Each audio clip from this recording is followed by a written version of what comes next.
Welcome to Rocky Mountain Marketing. I'm your host, Katie Brinkley.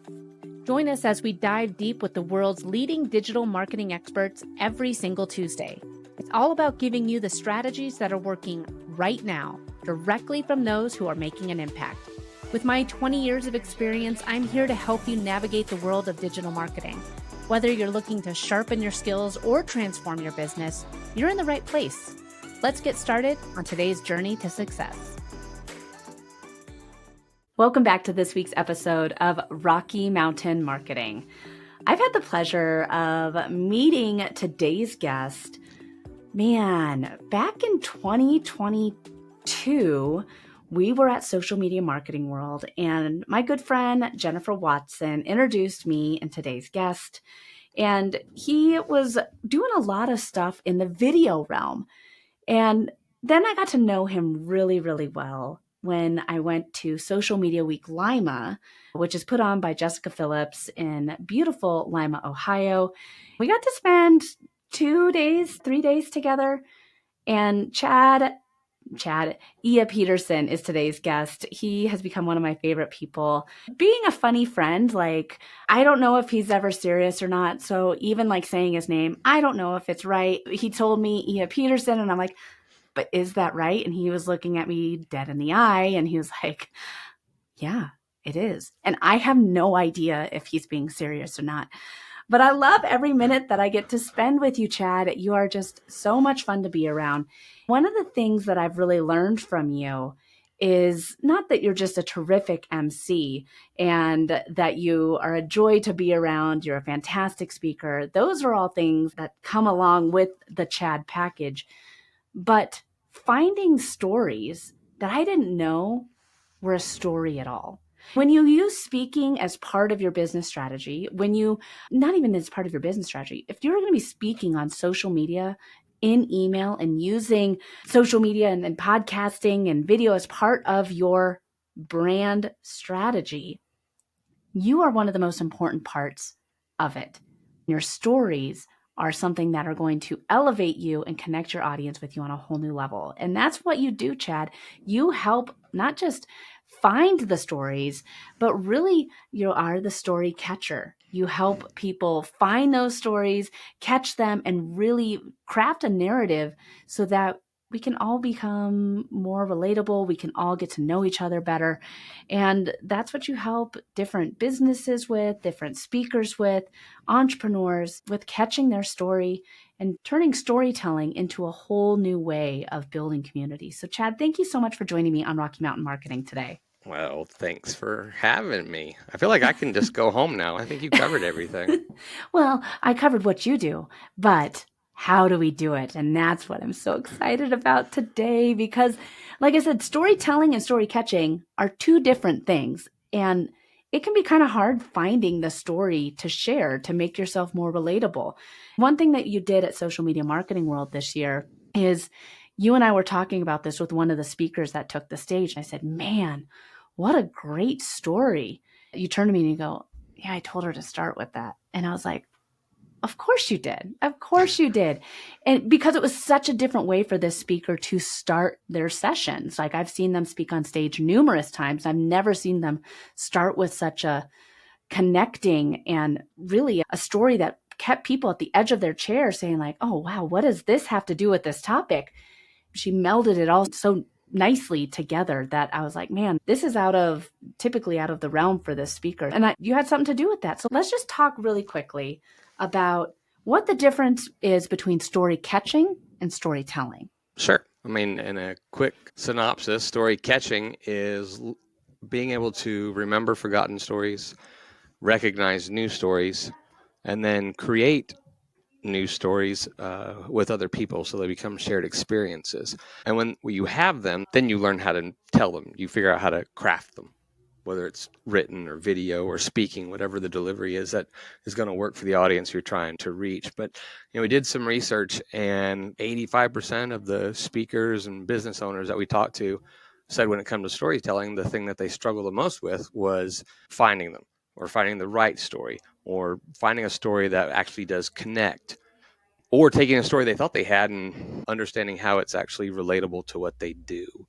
Story catching it's introspective to get a little deeper. It's about getting the story underneath the story. We tell a lot of stories in our marketing that there's narrative, but there's no connecting emotion. Story catching is about making the emotion put that in the spotlight, put the connecting pieces in the spotlight, and then the story plots are the sprinkles, the icing on the top that makes it flow, but you put the spotlight on the thing that people are going to relate to, which is the emotional pieces of the journey. Well, Chad, when did you first figure out that you had this? I mean, it's hard to find the stories. Like, for example, I tell the story about how I'm a terrible gardener a lot, but my best friend told me, like, Katie, it's not the dirt. It took me a while to even figure out that story because I was like, oh, this is not a story at all. This is just me being a bad gardener. But the stories are what help drive connection. It really can take you in social media, in your emails, on a podcast, if you're speaking. It really can build a whole new way of connecting with people when you have these stories that resonate. How did you figure out that one, that you had this way of bringing out stories within people that they didn't know that they had? Oh, that was an interesting journey. I was going to conferences and I would always bring my gimbal mic and I would shoot video, mobile video. I didn't bring big cameras or anything. Then I would capture the stories and I'd pull out little moments, turn them into GIFs, because the GIFs are the gifts that keep on giving. I say GIF because for a while people called me the GIF guy and I couldn't be the GIF guy. That doesn't work. What I found with GIFs that was so interesting was that when I sent them to the people who I'd met at the conference, one, not only were they getting back their story, because the GIF reminded them of a moment, right? There was a story there. But because I helped create it and shared it with them, it also created a shared story. So in these little micro moment stories, I built strong relationships. I had people asking me if I was going to make GIFs. You know, hey, can you come to the conference? I got brought to a conference just to create GIFs. It's because people love them so much because of the story. I realized I had this weird gift to be able to pull those little weird moments out of just raw video. But then I was also getting asked to interview people on camera for speaker things that they wanted to put together or just promotional stuff. I kept being told, I've never been so comfortable on camera. You got me to open up and share things I haven't shared on camera. I never even thought about sharing on camera. And so the feedback I got from people was, you're good at telling stories, but you're really good at pulling them out of other people. A little bit, it's a kind of an innate skill. Over the years, I've studied, read, and tried to get more of the knowledge component, but it was an innate thing that people encouraged me to go do this. People need it. And over the years, it morphed into what it is. Now it's what I do, and I love it. It's a privilege when you're talking to somebody and they feel comfortable enough. I've had people tell me, I've never told this story to anyone before, or my family told me to never tell this story. And when it was actually a very empowering story that could impact people's lives, it was just so many moments, so many tears. I've had people cry as they come to these realizations of how the things that have gone on in their life and their background have really impacted the choices they made in their business and the way they do business and why they do it the way they do. And when somebody realizes that those background stories are important because your customers can relate to it, they can relate to the journey that you went on, right? Rather than just saying, well, I do this kind of marketing. But if there's stories in your life and struggles that you went through that highlight why that type of marketing is so important to you, now I can connect with you. I love that because it's what we need in a world of AI. AI can't write your stories. AI can write a fake diagnosis about weird pinkies, but it cannot write stories that only you experience. The older I get, the more I realize how many stories are out there and how many stories that I've kind of just brushed under the rug or cast aside because they're my stories. I'm like, okay, that was just this thing I did. So, for example, I said something about on Clubhouse. So, you know how old this story is, but I said something on Clubhouse like, oh, yeah, well, back when I was helping bands with their MySpace pages, blah, blah, blah, blah, blah, blah. And then after I said it, I was like, oh, God, that was embarrassing. And somebody else that was in the room sent me a message and said, wait, you started by, what bands did you help? And I was like, oh, well, I was really into punk, like Yellow Card and stuff. And they're like, I know them. I loved them. you never know what story it is that's going to help build that connection between you and a stranger. I think that one thing that I learned from you is the power of appreciating the day, the things that happen during the day. So let's just actually talk about that, because you have a recommendation to kind of catch the stories as they're happening every day, because there are stories that happen every day, right? Yeah, absolutely. Every day. One of the things I like to do with people is have them think about their morning routine or any part of their day, and to think about why they do things the way they do them. Why do you drink that kind of coffee? Why do you make it that way? Why do you get it up at this time? Why do you like this particular thing on your toast or whatever? Why do you do this first in the morning? I had someone who shared a story in a workshop we were doing about the reason they took showers as hot as they took them. It was a really cool story, and people were able to connect and remember them. But on top of being able to learn how to start recognizing them in the small moments that we just call daily life, the other thing is to do what I call it story journaling, is build your story arsenal, right? It's this, I use a Google Sheet, and it has different tabs that I use on it. And at the end of the day, I try to write down at least one story or more that happened to me, and how it made me feel, or how it changed, or where it happened, who was involved. Sometimes I do it in the moment, because I also know sometimes at night the ADHD kicks in and I'm like, I knew I had a good story, but I can't remember what it was. So I keep it on my phone. I have it on my home screen. But you keep these going. I've got hundreds of stories that I can pull from. You don't craft them in that moment. You just write down enough so that when you go back, you know what was going on. Because I've had some where I didn't write enough, and I was like, I cannot remember what that was about. And then I take them, right?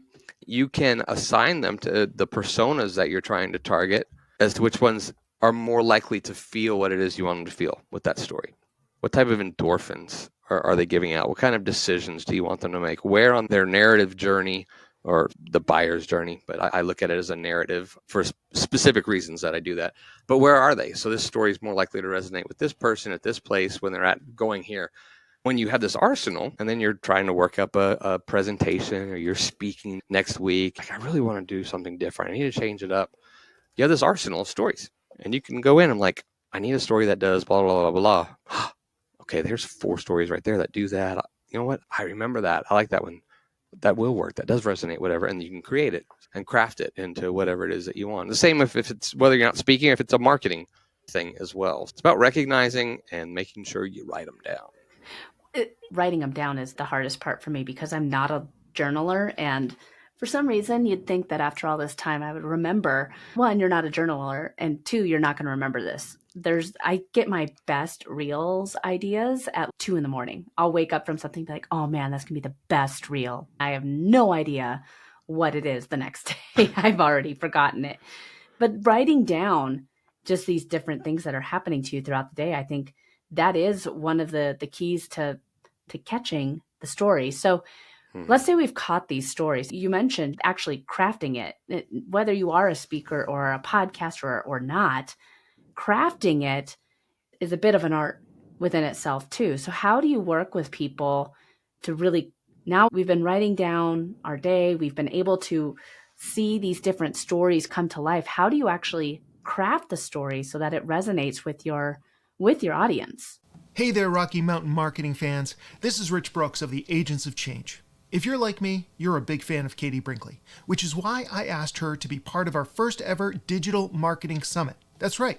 I've crowded 30 of today's top digital marketers to present at this virtual event running from April 24th through the 26th, and it's absolutely free to attend.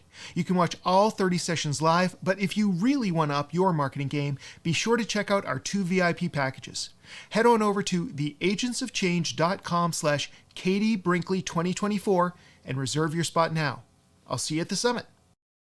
The simple answer that's easy to remember in my framework under the craft stages, my version of the hero's journey. Everybody teaches the hero's journey. Yeah. But my simplified version is hero, hurdle, harvest. Who's the hero? What's in their way? What do they have to overcome? And what's waiting for them at the end? Did they get it? Did they not get it? Whatever. Those are all different pieces that can work out. But in the big scheme of it, there's a hero with a hurdle and a harvest. When you add the hurdle what it allows you to do is, instead of telling a story that sounds like a travel log where you just keep saying the word and this happened and this happened and then this happened and then this happened, and when you say but, you're introducing the hurdle. And also when people hear that word but, they know something else is coming up. Something unexpected is going to happen. That's why I tell people, don't be afraid to show your butt. I used to teach stories like big butts, but I spoke at a university. I lectured to the marketing students at a university in Georgia last year.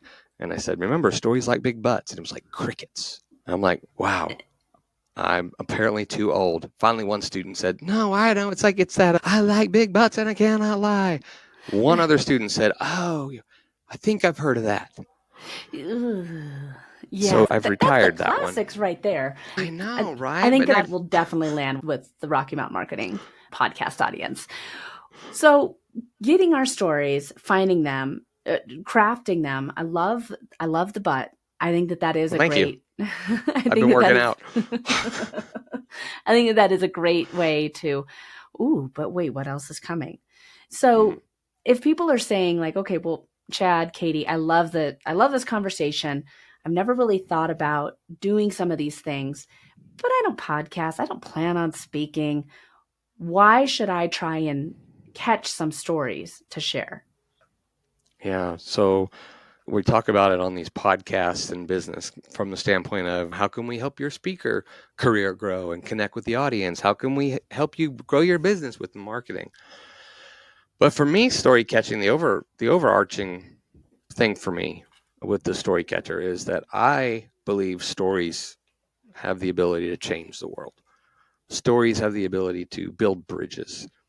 So outside of your marketing, it's about relationships. It's about connecting deeper with your family, with friends, with new people, with strangers. There's 3 types of stories that you need to learn to catch. The first one is you need to catch your story. You need to realize that your stories matter. Your stories are important. Your stories have the potential to impact people, to change their lives, to connect with them. The second is catching their story. This is when you're secure in your stories and you're capturing yours, but now you're starting to realize I need to show more interest in other people. That's where the empathy and the wanting to hear. You have to teach yourself. I would tell people, start listening so you know what to ask next, not what you are going to say next. If you do that, you'll start pulling people's stories out of them. You start catching their stories. When people think, oh, they're interested in me, they want to spend more time with you. And the third, which is the ultimate goal, is catching our stories. This is the point where we're creating new experiences together. And when you start creating new experiences together, deeper friendships, deeper relationships form. You have the ability to start connecting with people maybe that you wouldn't have because you find what you have in common. We all have our differences. Sometimes I think we focus too much right now in the world. Everybody wants to focus on their differences. I'm this, I'm that, I'm this. This is what makes me different. But the truth is, we're all going to start getting closer together when we start looking for the things that we have that are the same. When we start creating stories together about the things we have in common. And maybe our differences are a part of that story. And maybe it's because we both have an interest in highlighting and focusing on the other person's differences. But we share that thing in common, that we want to do it. So catch your story, catch their story, catch our story. I think that works whatever business, speaking, friendship, networking, cashier at McDonald's, whatever. It works. It shows to me, well, one, that the Storycatcher podcast, you've been talking about it for a while now, Chad. I definitely feel like it, yeah, for you watching on YouTube, you can see him duck behind the microphone. It needs to happen because being a good listener and pulling the stories out so that you can have those shared experiences together, that is what's going to help. I've had so many people on my podcast here, or we've spoken, Chad, you and I spoke at Social Media Week Lima together, a shared experience that now we have an hour story. That's what you think our story is from Lima? That we both spoke there? There's so many stories now from that. But I mean, we wouldn't have had that just by getting, like, not even being introduced from Jennifer's. It's having those conversations and getting to know each other better. I mean, we went at the Social Media Marketing World this year. We went out to dinner together with Judy Fox and your wife, and Tony does ads. He'll never be Tony Christensen. He's always Tony does ads. But I mean, now we have these shared experiences, and it helps networking. It helps grow relationships. It helps business relationships. It's having these shared experiences together. We're speaking on stage. We're sharing our story. We're sharing these different experiences with strangers. How do we actually get those to convert? If we want to just go out there and just talk about past business experiences or past stories all the time, that's one thing. But if we actually want to generate leads and income for our business, what advice do you have on actually converting our story? There's different conversions, right? And we need to stop thinking of conversions. We automatically think sales. We automatically think they're in my funnel, which, by the way, I don't teach that. I teach people that they're not in your funnel, you're in their funnel. We can talk about that in a minute because I can see you going, Yeah. But with the story catcher, with my framework, it's catch, craft, and the last part is convert. And the three main things that I look for a story to do is either know, so people know who you are, know what you do, know how to find you, get in touch with you, know how to do business with you, know whatever it is you want them to know. If I tell a story and at the end of it, you know what I wanted you to know, then the story accomplished something. That's a conversion. I got you to remember. I got you to know who I am. That's a very valuable conversion. It is. There's a lot of people out there. Yeah. Right? Your stories make you stand out so you can be known. Next thing you want the stories to do is to cause people to believe. Believe that you can do what you do. Believe that you're who you say you are. Believe that you can solve the problems they want you to solve. As those become your goals, now you start using stories and crafting stories that enable them to believe you or trust you. The story doesn't necessarily have to be about what you do. It can just be a story that somehow connects with them and creates trust so they're comfortable with you.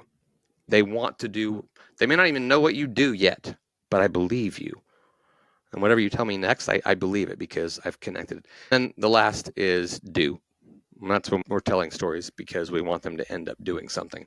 A lot of those are going to be testimonial type stories or success stories or your own stories of working with somebody and the struggles they overcame and showing results, right? So that you can encourage them to take whatever action. So we can get the same thing for you. I want you to not grow your business. I want you to feel the joy that they felt. That's a subtle call to action. I want you to feel the joy that they did. I want to help you feel that same joy. Emotion. Because I just shared a story that highlighted how they felt all this joy because of what they accomplished. Yes, they grew their business, they grew their sales, but what was the emotional change in them? Peace. Maybe it was peace. Maybe it was pride or satisfaction, whatever. You're sharing stories that highlight these successes, but you focus still on the emotion.